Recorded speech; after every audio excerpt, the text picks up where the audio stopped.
tal como les anunciábamos, tengo aquí en mis manos La lámpara del lenguaje, libro de cuentos del colega escritor y periodista Blas Brites, con el cual ya estamos ahora mismo en comunicación. Blas, ¿cómo te va? Bienvenido. Hola Carlos, ¿cómo estás? Un gusto charlar contigo. Es siempre interesante hablar sobre libros a cualquier hora del día.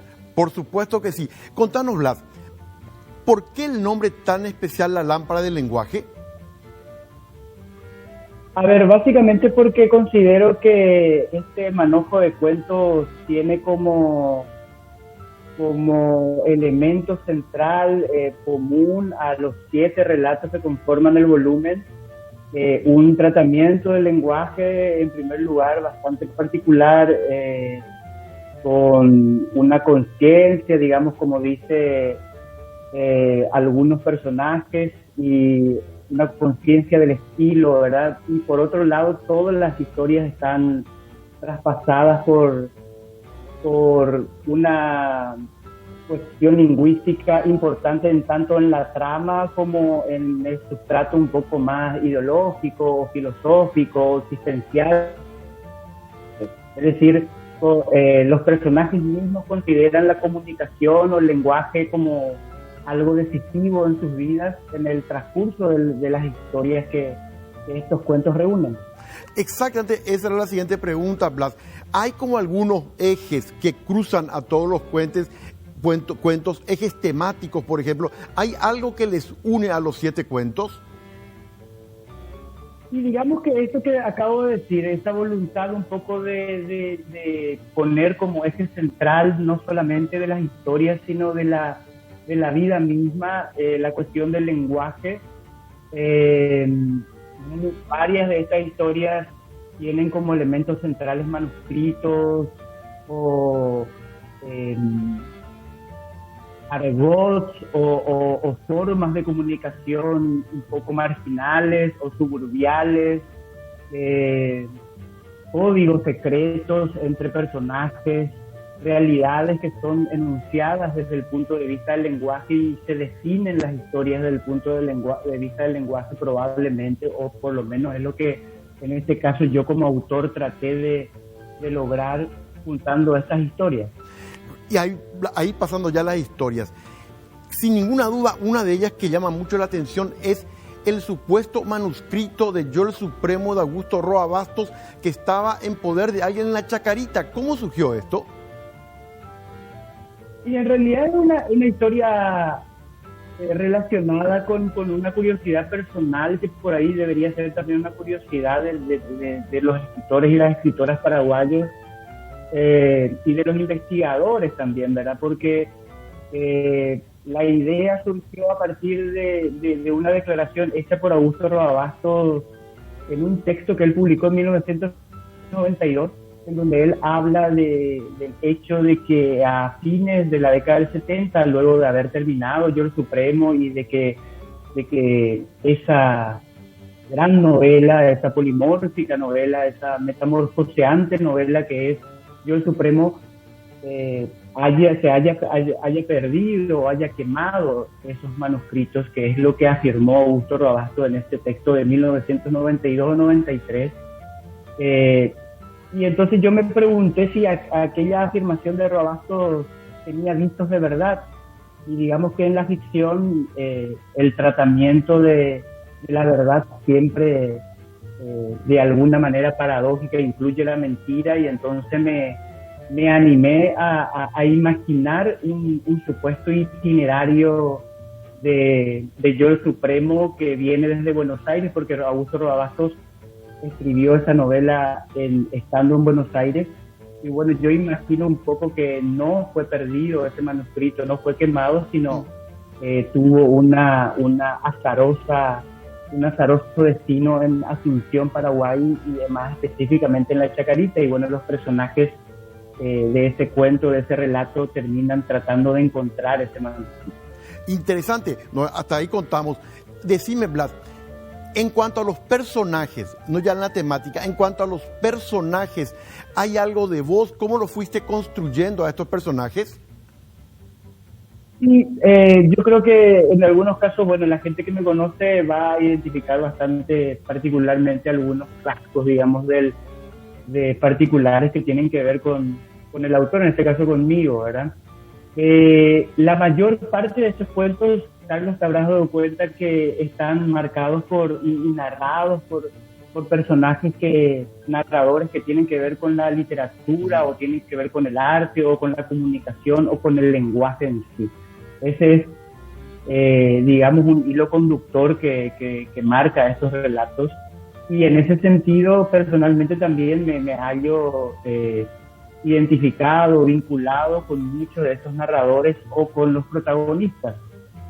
Por eso quizá estos cuentos fueron naturalmente puntados, más allá de que existieran otros también del mismo tenor en este volumen, porque los personajes de alguna manera tienen algunos rasgos tanto míos o del mundo de la cultura, digamos, de un mundo relacionado directamente con la literatura, con la comunicación, con el arte, con las preguntas, digamos, existenciales, humanas, que finalmente están relacionadas con el contar la cotidianidad de nosotros, que hacemos no solamente los que nos dedicamos a la comunicación de manera profesional o como un oficio, como una vocación, sino las mismas personas que día a día se ven la necesidad de contar sus vidas.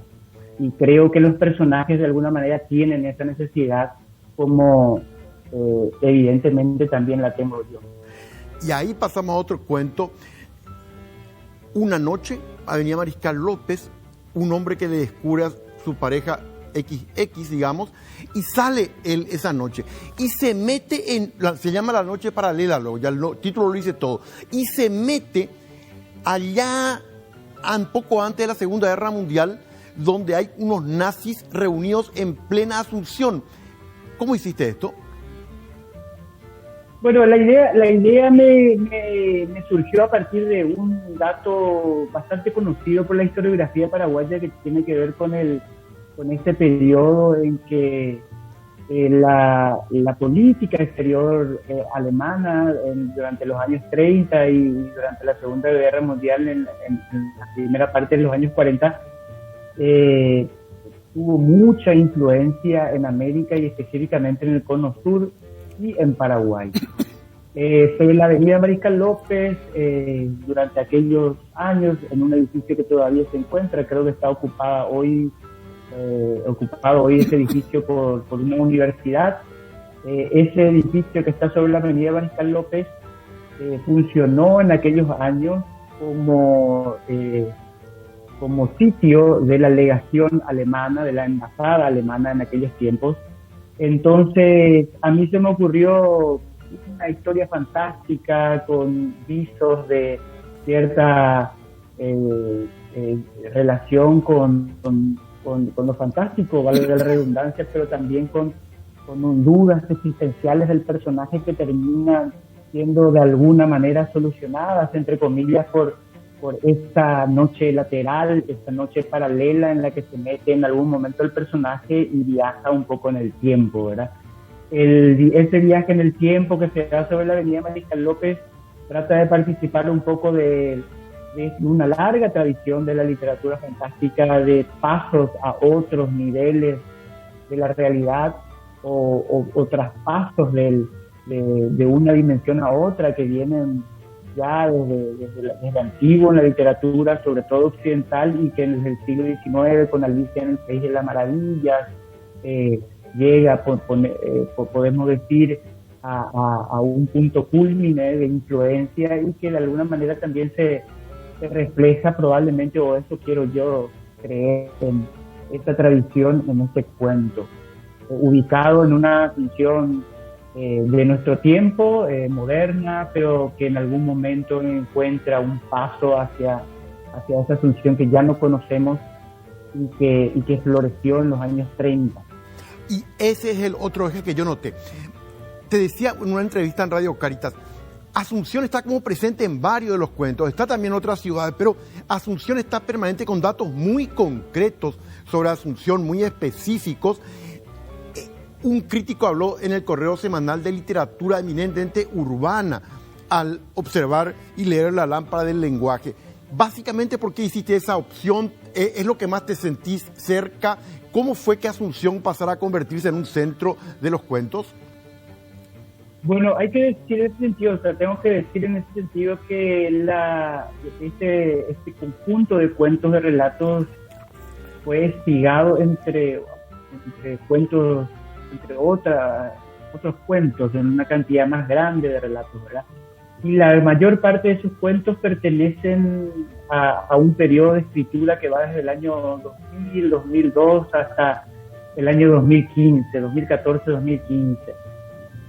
Puedo decir que durante ese tiempo la reflexión sobre lo urbano, la reflexión sobre el espacio urbano específicamente relacionado con la Asunción en muchos sentidos, como nosotros estamos viendo que en los últimos 20 años se está operando probablemente como nunca antes en la historia, o probablemente su precedente más antiguo tiene que ver con la época de florecimiento edilicio o urbano, de expansión urbana durante el auge de Itaipú hace 50 años, y vivimos ahora un nuevo auge a partir de ciertas características bastante particulares relacionadas con la agroexportación y compañías, ¿verdad?, que tienen que ver con una cuestión más sociológica o económica, pero que en el ámbito de la ficción yo quería reflejar un poco ese mundo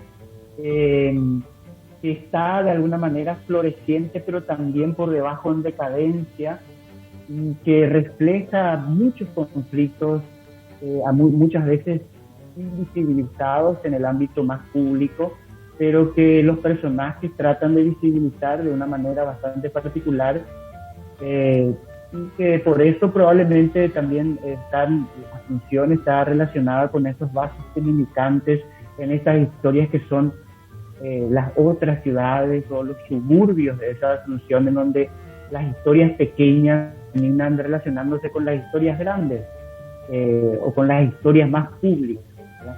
Entonces lo que yo traté de hacer en estas historias que como lo dije antes, forman parte de un periodo de escritura en donde mi preocupación sobre lo urbano, a partir de una visualización de que lo urbano estaba teniendo o está teniendo un importante auge de creación de nuevas subculturas y compañías, me pareció que eso tenía mi narrativa de una manera que debería ser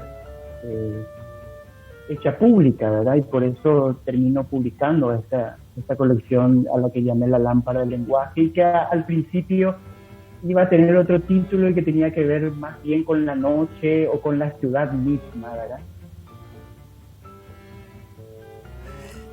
Blas, muchísimas felicidades. Este libro, ¿dónde se compra?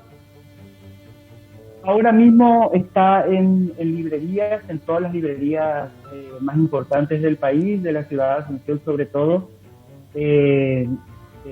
Luego también se puede contactar con la editorial Rosalba en la página de Facebook, en donde se puede hacer el pedido de delivery por un número de WhatsApp que se encuentra en la página de Facebook de la editorial Rosalba, que se dedica desde hace unos años a publicar títulos de índole generalmente relacionado con la literatura infanto-juvenil, y que hace un cierto tiempo está con 2 títulos, bueno, El Niño, y hace poco con una gran novela, una muy buena novela de Susana Certopán, está incursionando en el ámbito de la literatura para adultos. Blas, muchísimas felicidades otra vez, un gran saludo, y por supuesto recomendamos La lámpara del lenguaje de Blas Brites en diferentes librerías. Muchas gracias, Blas. Muchas gracias a vos, Carlos. Un saludo a ustedes, la audiencia, que siempre es muy fiel contigo y con este mundo de los libros que cada día más se hace necesario para nosotros, para la reflexión sobre nosotros mismos y sobre nuestro país. Gracias, Blas, muy amable. Era el colega Blas Brites, periodista y escritor. La lámpara del lenguaje, les recomiendo. hay un cuento, además, donde un hombre se acerca a un periodista y le dice: yo tengo algo para usted que tiene que ver con el pasado. ¿Y qué exactamente es? Les dejo La lámpara del lenguaje de Blas Brites, editorial Rosalba. También pueden encontrar el libro. Volvemos en instantes.